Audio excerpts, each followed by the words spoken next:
Hello friends, welcome to Thottam Samayal. நம்ம இன்னைக்கு பாவக்காய் பொரியல் எப்படி செய்யறதுன்னு பார்க்கலாம். இது ரொம்ப ஈஸி. அதுக்கு நான் 2 பாவக்காய் எடுத்துர்க்கேன். 1/2 கப் பெரிய வெங்காயம் சின்ன சின்னதா கட் பண்ணி வச்சிருக்கேன். 2 பச்சை மிளகாய் எடுத்துர்க்கேன். 1/2 டீஸ்பூன் garam masala, 1/4 டீஸ்பூன் மஞ்சள் தூள், 1/2 டீஸ்பூன் மிளகாய் தூள் எடுத்துர்க்கேன். இப்போ எப்படி செய்யறதுன்னு பார்க்கலாம். இப்போ நான் இன்னைக்கு 3 டேபிள்ஸ்பூன் எண்ணெய் எடுத்துர்க்கேன். எண்ணெய் சூடானதும் தேவையான அளவு கடுகு போட்டுக்கோங்க. கடுகு பொரிஞ்சதும் கொஞ்சம் கடலைப்பருப்பு, கொஞ்சம் உளுத்தம் பருப்பு போட்டுட்டு நம்ம வச்சுருக்க பச்சை மிளகாயும் போட்டுக்கோங்க.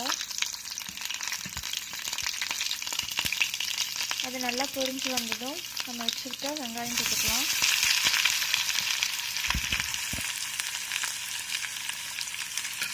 வெங்காயம் நல்லா பொன்னிறம் ஆகிற வரைக்கும் நல்லா வதக்கிக்கோங்க.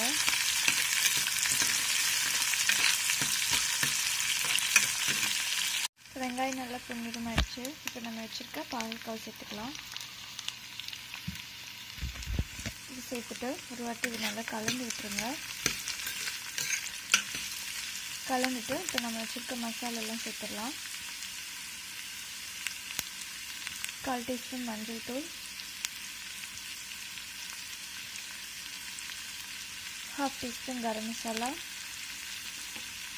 1/2 டீஸ்பூன் மிளகாய் தூள். உங்களுக்கு இன்னும் காரம் வேணும்னா இன்னும் சேர்த்துக்கோங்க. இதை நல்லா கலந்துட்டு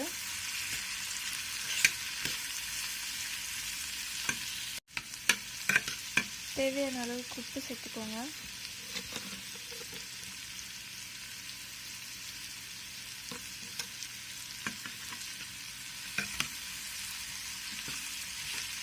சேர்த்துட்டு இது ஒரு 15 நிமிஷம் ரொம்ப லோ ஹீட்டில் மூடி வச்சுருங்க. இது நல்லா வேகட்டும். இது எண்ணெயிலே ஃப்ரை ஆகணும், நம்ம தண்ணி விடக்கூடாது.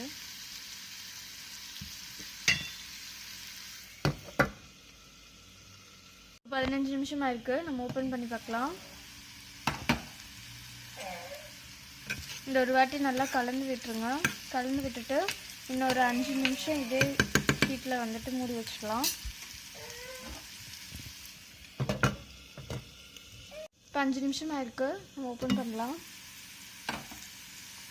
காய் நல்லா வெந்துடுச்சு. இப்போ நம்ம ஸ்டவ் ஆஃப் பண்ணிடலாம். அவ்வளோதான். இப்போ ஈஸியான பாவக்காய் ஃப்ரை ரெடி ஆகிடுச்சு. இது உங்கள் வீட்டில் செஞ்சு பார்த்துட்டு எப்படி இருந்ததுன்னு கமெண்ட் பண்ணுங்கள், ஷேர் பண்ணுங்கள், லைக் பண்ணுங்கள். மறக்காமல் தோட்டம் சமையலுக்கு சப்ஸ்கிரைப் பண்ணுங்கள். தேங்க்யூ.